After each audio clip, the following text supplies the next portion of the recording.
Bonjour, ici c'est Marius et bienvenue à la chaîne Croquis Technique. Dans cette vidéo, j'aimerais vous présenter une classification des croquis. Le but de cette vidéo est de clarifier les différences essentielles entre les différents types de croquis et notamment, comme on verra, de bien classifier le croquis en perspective qui est un croquis tout à fait particulier. Je vais m'en servir des documents que j'ai réalisés et puis on a ici des images que je vais vous présenter. Et ces documents sont postulés sur mon site internet intitulé Croquis Technique. L'adresse de ce site, je l'ai présenté dans la vidéo où je me suis présenté la première vidéo et aussi j'ai déclaré le but de la chaîne Croquis Technique. Donc, si on regarde ici, dans un premier temps, on peut constater que le croquis peut être artistique, d'architecture, de design et technique. Le croquis artistique, on peut le voir ici. On peut voir, si on a une idée de dessin technique, un tel dessin n'a rien à voir avec un dessin technique, mais quand même, on le présente.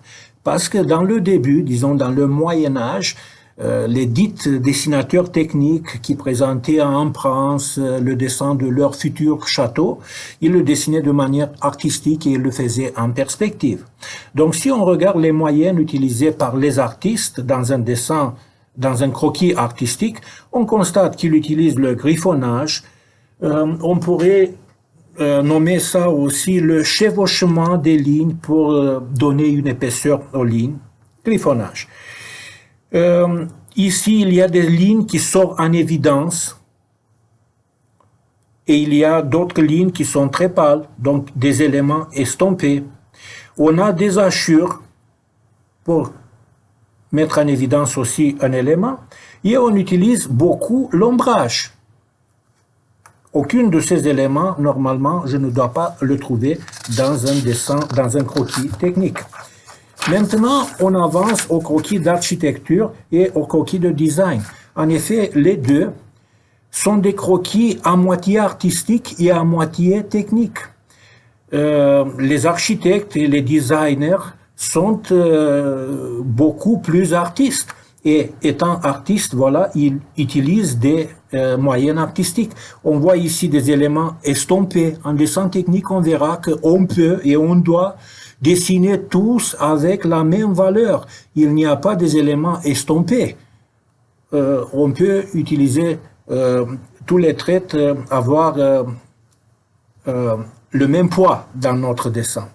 On utilise l'ombrage, on utilise les hachures, on utilise les griffonnages et des éléments mis en évidence. Ici, la ligne, elle est plus noire que les autres. Croquis d'architecture. Ces éléments aussi ne sont pas caractéristiques à un dessin technique. Ici, on peut regarder un croquis de design. On peut reconnaître le griffonnage, l'ombrage, les hachures, voilà. Et on n'a pas de cote sur ces dessins-ci. Maintenant, j'ai trouvé un autre dessin sur Internet et lui, enfin, il correspond à mes critères. On peut voir ici que les lignes d'axe sont dessinées. Ici, on a la ligne d'axe d'un cylindre. Le cylindre de l'intérieur et le cylindre de la ligne d'axe. Aussi, on dessine les éléments cachés avec ligne cachée, ligne composée des petits tirets. On utilise les hachures seulement dans le but d'indiquer une pièce en coupe. Ça, c'est une coupe, ça, c'est une coupe. Les hachures, on les utilise pour ça. Les lignes de contour visibles ou les arêtes visibles sont non griffonnées. On a des lignes, on passe une seule fois et voilà, on obtient la ligne désirée, ligne continue épaisse. Et aussi, on peut voir ici les cotations, un autre élément important du croquis technique. Et en faisant un croquis technique, en 3 vues orthogonales, il n'y a pas ici des dissensions entre les différents courants d'opinion. On utilise tous ces types de lignes. On utilise la feuille quadrillée. Ici, par exemple, c'est un croquis en 3 projections orthogonales d'un objet. Eh bien, cet objet, je vais vous le présenter après ça dans des différentes perspectives croquis en perspective, le même objet. On voit qu'on utilise ici le quadrillage de la feuille. Les lignes, bien sûr, sont superposées ou parallèles au quadrillage de la feuille. On utilise les lignes d'axe, les lignes cachées, etc. Et les trois vues sont disposées comme il faut et les éléments de chaque vue sont en concordance. La vue de face avec sa vue adjacente d'en haut, la vue de face avec sa vue adjacente de droite et les vues connexes de droite et d'en haut. Et les épaisseurs des lignes aussi sont correctes. Dans le dessin d'architecture, on utilise des choses comme ça, des perspectives ayant un ou plusieurs points de fuite. Voilà un type de perspective où on a un point de fuite. Dans le programme d'études de dessin industriel, ce n'est pas évaluer un croquis en perspective avec point de fuite, non. Mais si on veut le représenter, voilà, le même objet avec un autre point de fuite, mais encore une fois, c'est un seul point de fuite. On voit qu'aussi, on peut utiliser les lignes cachées et les lignes d'axe. Une autre perspective centrale oblique en utilisant deux points de fuite. Un point de fuite, le deuxième point de fuite, c'est le même objet. Voilà, il est représenté ici. Cette représentation en perspective aussi ne nous intéresse pas. Et elle pourrait être très intéressante pour les architectes, pour les dessinateurs de bâtiments, mais pas pour les dessinateurs en mécanique. Maintenant, les dessinateurs en mécanique, ils peuvent utiliser ce qu'on appelle la projection de cabinet ou la perspective cavalière. Voilà, la même pièce, elle est représentée dans une... Et on constate que les lignes sont verticales, horizontales, et elles doivent être aussi inclinées à 45 degrés. Et une feuille quadrillée en carré, ça nous permet facilement de dessiner ça. Ici, on n'a pas de réduction sur cette direction. Normalement, quand on regarde en perspective, cette distance d'ici doit diminuer. Mais il y a aussi cette perspective où on ne diminue pas. Ici, on a diminué, c'est le même type de perspective, mais on a diminué d'environ 0,5 cette longueur. C'est la même perspective. Mais même cette perspective qu'on pourrait la réaliser sur nos feuilles quadrillées, elle n'est pas évaluée dans le cadre du programme d'études. Après ça, dans les applications militaires d'autrefois, présentement, on utilise les drones pour espionner, connaître le champ de bataille, etc. Mais auparavant, je suppose que quand un scout se retournait de sa recherche à l'intérieur du territoire de l'ennemi, il racontait à un artiste qui dessinait un dessin de territoire avec les lacs, les forêts, les côtes, etc., en utilisant ce qu'on appelle la perspective oblique militaire ou un vol d'oiseau. Voilà. Mais comme j'ai dit, nous aussi, on n'utilise pas cette projection. On a ici les caractéristiques, les positions des axes, si on est intéressé.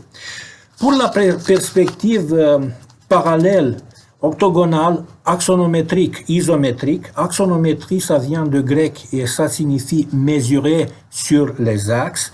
Et en effet, vraiment, on mesure sur les directions parallèles aux axes d'un système de coordonnées cartésien. O, X, Y, Z. Et la projection axonométrique, on va pas la faire ni sur le plan frontal, ni sur le plan de profil, ni sur le plan horizontal. On va la faire sur un plan incliné de manière égale, le plan isométrique de projection. Et ce qui nous intéresse plus, voilà, c'est ça qui est évalué, c'est ça qu'on enseigne, c'est ça que les élèves apprennent comment réaliser ce dessin. C'est la perspective isométrique. Maintenant, elle peut être réalisée avec des instruments, mais nous, on va la réaliser et on donne tous les outils nécessaires et on enseigne comment dessiner chaque petit élément pour réaliser le même objet en perspective isométrique. Observez aussi que je peux dessiner très bien les lignes d'axe, les lignes cachées pour montrer que ici c'est un cylindre et pas seulement un cercle qui est dessiné sur cette face. Et en dessinant les lignes cachées, le contour d'apparence et le cercle à la sortie de ce trou, ça donne aussi l'image du volume de cet objet. Ça crée l'apparence du volume.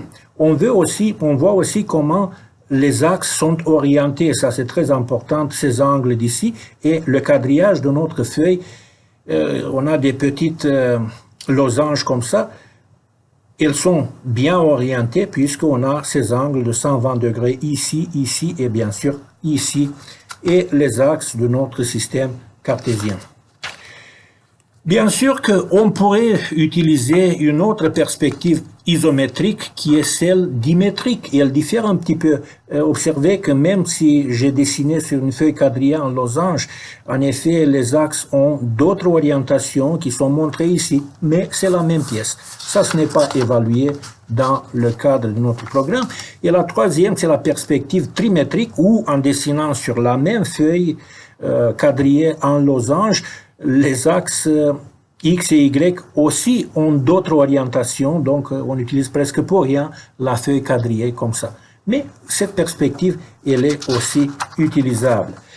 Donc, pour revenir aux exigences de notre programme d'études dessin industriel, on va apprendre le croquis en 3 vues octogonales et aussi le croquis en perspective isométrique.